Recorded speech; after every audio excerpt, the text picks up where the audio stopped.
चौकामध्ये आणि या कार्यक्रमामध्ये सगळ्यात पहिले आलेला आहे. तुम्ही सगळे मागून आला, मी सगळ्यात पहिले आलो आणि सगळ्यात शेवटी, कारण जबाबदारी पेलली पाहिजे. प्रश्न हा आहे की भारतामधला नव्हे तर जगामधले एक नामवंत व्यक्तिमत्व राष्ट्रीय पुरस्कार मिळाले आहे. शिक्षण क्षेत्रामध्ये, पर्यावरण क्षेत्रामध्ये, मानव विकास क्षेत्रामध्ये, संशोधन क्षेत्रामध्ये एवढं प्रभावी काम करणाऱ्या माणसावर जर NSA अंतर्गत कारवाई केल्या जातात, टाकल्या जातं, तर त्याच्या मागची आपण कारणं थोडीशी तपासून घेतली पाहिजे. सत्ता निर्माण करताना यांचा पुरेपूर वापर करून घेतला आणि वांचूक याचा खरा परिचय जर आपल्याला झाला असेल तर पुढे इडियटच्या पिक्चरच्या रूपाने झाला. एक एक्स्ट्राऑर्डिनरी टॅलेंटेड आणि इनोव्हेटिव्ह आयडियाज या भारतामध्ये शिक्षण क्षेत्रामध्ये, वैज्ञानिक क्षेत्रामध्ये उद्भवणारा एक शास्त्रज्ञ, परंतु जेव्हा तो आपल्या हक्काची बाजू बोलायला लागला की आमच्या लेह लडाखला आपण स्वतंत्र राज्याचा दर्जा द्या, संपदा, इथली निसर्ग संपदा ही कुणाच्या खाजगी क्षेत्रामधल्या दिग्गज माणसांच्या पदरात आपण टाकू नका, हे जेव्हा बोलायला लागले, त्यावर ते आंदोलन करायला लागले आणि तिथपासून आधी सगळ्यांना प्रिय असलेला माणूस या सरकारला देशद्रोही झाला. हे सगळ्यांसोबतच होईल. अर्थात एक ठरवून ह्या सगळ्या प्लॅनिंग चाललेल्या आहेत देशामध्ये. 2014 पासून त्याचं तेल जास्त फुटलेलं आहे की प्रत्येक एक 15 दिवसाचं करणारी मंडळी आहेत किंवा एकजूट करणारी मंडळी आहेत, त्यांना विभागायचं. तसाच एक प्रयोग महाराष्ट्रामध्ये 2 सप्टेंबरचा जो GR, जेव्हा आमच्या डॉक्टर मनीष वानखेडे साहेबांनी ओबीसींचा उल्लेख केला, तर त्याच्यावर मला बोलणं अत्यंत गरजेचं आहे.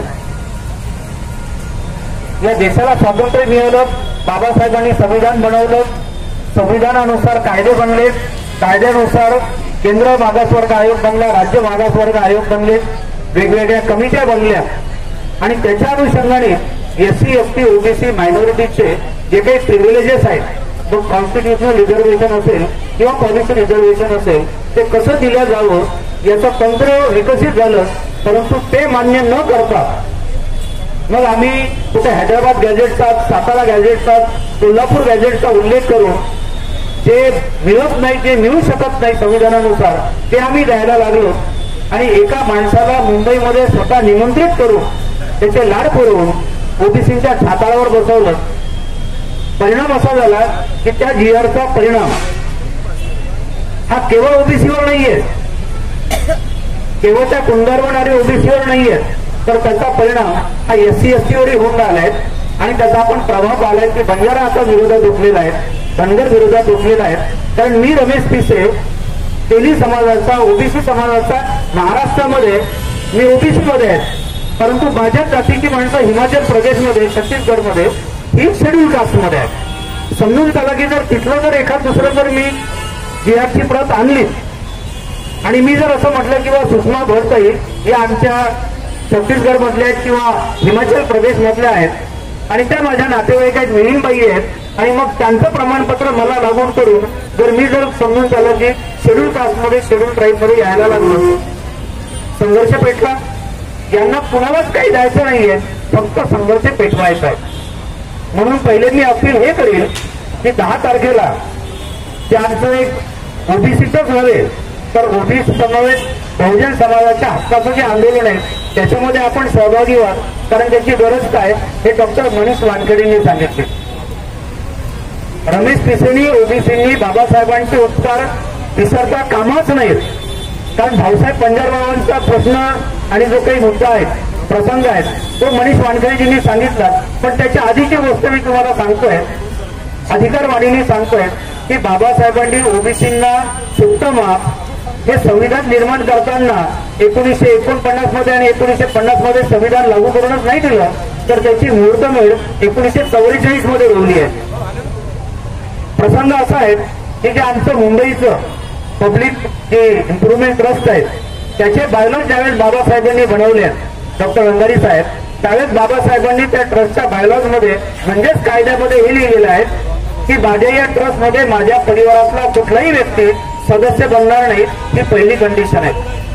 दुसरी कंडिशन त्यांनी ही टाकली आहे की माझ्या या ट्रस्टची उत्पन्न आणि खर्च वजा जाता जे शिल्लक राहील त्याच्यामध्ये ओबीसी एससी एसटी यांना समान प्रतिनिधित्व देण्यात यावं, हिस्से वाटणी देण्यात यावी, हे बाबासाहेब 1944 मध्ये लिहितात.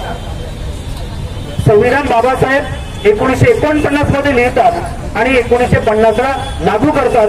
म्हणून रमेश पिसेनी आणि सुषमा भरताईंनी बाबासाहेबांचे उपकार विसरता कामा नये. दुर्दैवाने या ओबीसी समाजाला हे लेट कळलं आणि आता जेव्हा कळलं आमच्या मराठा बांधवांना तर सगळ्यांचे हिसकावून घ्यायला लागले. त्याचं समर्थन करणारी काही आमची बांधव आहेत, कदाचित कुठल्या चुकीपोटी किंवा कुठल्या मिसकन्सेप्शन पोटी ते बोलत असेल तर त्यांनाही समजून देण्याची गरज आहे की 2 सप्टेंबरचा GR हा किती चांगला आहे, ओबीसीच्या हिताचा आहे हे तुम्ही पटवून द्या आणि अहिताचा आहे हे जगजाहीर आम्ही सांगतोय. मुख्यमंत्र्यांनी आणि सर्व त्या ओबीसीच्या शिष्टमंडळांनी या 10 तारखेला यावं आणि आम्हाला पटवून द्यावं की 2 सप्टेंबरचा GR हा खरंच ओबीसीच्या हिताचा आहे का, आणि जर नाही आहे तर तेही चर्चा झाली पाहिजे, पण पब्लिक समोर झाली पाहिजे. कुठल्याही 2 संघटनांना बोलवून त्यांची बोलवण करून किंवा त्यांना कुठलेही चॉकलेट देऊन शांत करण्याचा प्रयोग करू नका. हीच गोष्ट वांगचूक यांनी सांगायला गेले आणि ते देशद्रोही झाले. काल परवाचा प्रसंग त्यापेक्षाही भयानक आहे. म्हणजे सुप्रीम कोर्टाचे चीफ जस्टिस आदरणीय भूषणजी गवई साहेब यांच्यावर एक सनातनी माथे फिरू डोळा फिरकवण्याचा प्रयत्न करतो आणि त्याला पोलीस यंत्रणा मोकळी सूट देऊन टाकतं.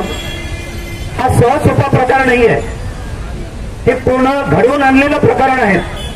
आणि म्हणून मी विचारमंचाला विनंती करतो, आजच्या या सभेच्या अध्यक्षांना विनंती करतो की सगळ्या उपस्थितांच्या वतीने एक ठराव आपण पारित करावा की आदरणीय भूषण गवई साहेब सुप्रीम कोर्टाचे चीफ जस्टिस यांच्यावर झालेल्या प्रकरणाचा केवळ निषेध करून नाही चालणार, तर त्या माथेफिरीवर कारवाई झाली पाहिजे आणि पुन्हा कोणाची अशी हिंमत होता कामा नये.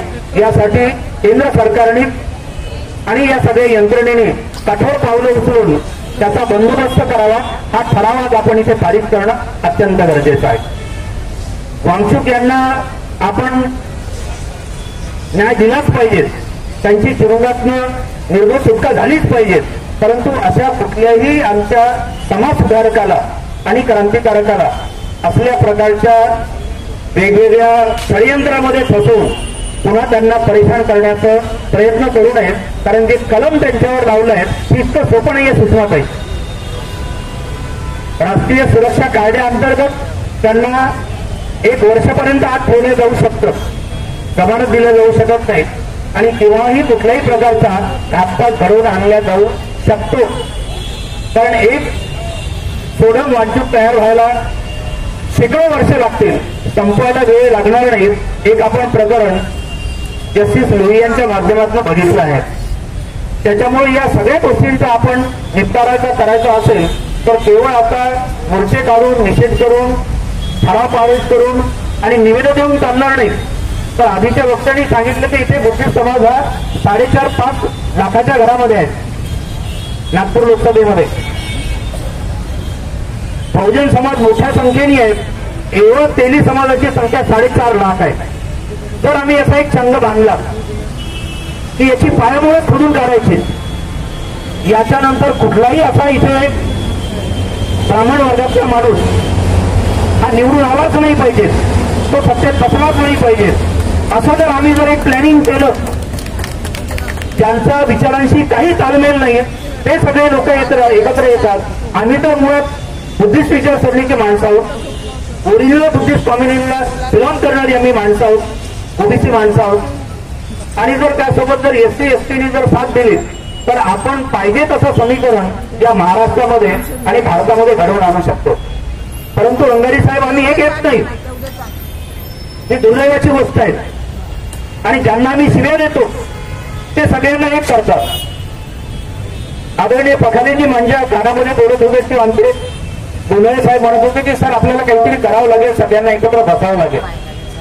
आम्ही ओबीसीला एकत्र करतो, तुम्ही एसटीला एकत्र करा, एसटी एसटीला एकत्र करतील, मुस्लिमांना एकत्र करेल. आणि ठरवून घ्यायचं की आमचा एकच कॅन्डिडेट, एकच उमेदवार हा एखाद्या या दिग्गज चुकीच्या विचारसरणीच्या माणसाच्या आधी उभा झाला पाहिजे. परंतु त्यावेळेस आम्ही एकत्र येत नाही. कोण आम्हाला अडवतो? काय रेशीमबागचे मंत्र तुम्ही येऊन आलेला? प्रत्येक वेळेस आम्ही ते आम्हाला झगडवतात, ते आम्हाला झगडवतात म्हणून हा जो आपला डिफेन्स आहे हा चुकीचा आहे. आम्ही जर बाबासाहेबांच्या विचारांचे आहोत, आम्ही जर शाहू महाराजांच्या आणि फुल्यांच्या विचारांचे आहोत, आम्ही जर तथागतांच्या आणि शिवरायांच्या विचाराचे आहोत, तर आम्ही मिसलीड होता कामा नये. असा प्रयोग करा, ना रहेगा बाप ना बजेगी बासरी. मग किती विकास केला हे करण्यापेक्षा मानव विकास तुम्ही केला नाही. आमच्या सगळ्या ओबीसी एसटी एसटी भावांच्या पिढ्यांचं जीवन बर्बाद केलं. हे बिचारे इथे चतुर्थ श्रेणी कर्मचारी बसले आहेत, ज्यांना न्याय मिळून राहिला नाही, त्यांच्या कुठल्याही नोकरीची सुरक्षा नाही. हे जेव्हा रान पेटेल त्यावेळेस कदाचित नेपाळसारखं वातावरण नागपूरमध्ये घडेल, लडाखसारखं वातावरण नागपूरमध्ये घडेल, पुन्हा मणिपूर नागपूरमध्ये घडेल. परंतु आपण संविधानाला मानणारे बाबासाहेबांचे लेकर आहोत. बाबासाहेबांनी आपल्याला जे मताधिकाराचं शस्त्र दिलं त्याचा एकदा वापर तर करा. एक कॉमन कन्सेन्सस निर्माण करा की यानंतर कुठल्याही प्रकारचा प्रामाणिक विचार सत्तेमध्ये या नागपूर नगरीमधून जाणार नाही, महाराष्ट्राच्या भूमीमध्ये रुजणार नाही. एकदा जर असं झालं तर अक्षरशः तुम्हाला पाहिजे तसे कायदे, पाहिजे तशी सुरक्षा निर्माण करता येऊ शकतं. आणि तो प्रयत्न या निमित्ताने व्हावा. 10 तारखेला आपण या, जे त्याचे विरोधक आहेत त्यांनी यावं आणि आपली भूमिका मांडावी, समजून घ्यावी. चुकीच्या गोष्टीचा समर्थन आज जरी बरं वाटत असेल तर उद्या ते होईल याचा नेम नाही. आज बरं वाटतं, परंतु उद्या आपणच आपल्या बांधवांचं नुकसान करून राहिलेलं आहे. शहाणपणाने आपण विचार करायला पाहिजे.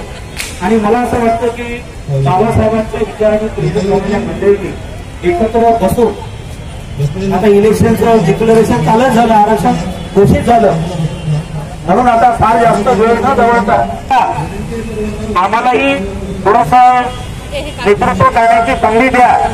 बाबासाहेबांनी 342 कलम पहिले लिहिलं, मग 41 आणि 42 लिहिलं, आणि तुम्ही म्हटलं की 52% तर तुम्ही आपण आमच्या तेल्यांना, पुण्यांना आणि ओबीसींना की 52% बाबासाहेबांनी तुम्हाला प्रतिनिधित्व दिलं ना, तर मग सगळे आंदोलनाचे झेंडे बाबासाहेबांच्या लेकरांनी का घ्यायचे?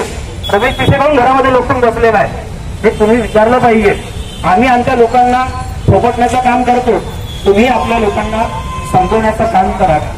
जर आपण राजकीय सत्ता आपल्या विचारांची आणली तर वामचूकवर अन्याय होणे शक्य. भूषण गवई सारख्या व्यक्तींवर पुन्हा अन्याय होणे शक्य नाही. आपण अन्याय करणाऱ्या माणसाला सत्यात फसवतो, त्याच्यामुळे अन्याय. जय भीम, जय भारत, जय संविधान.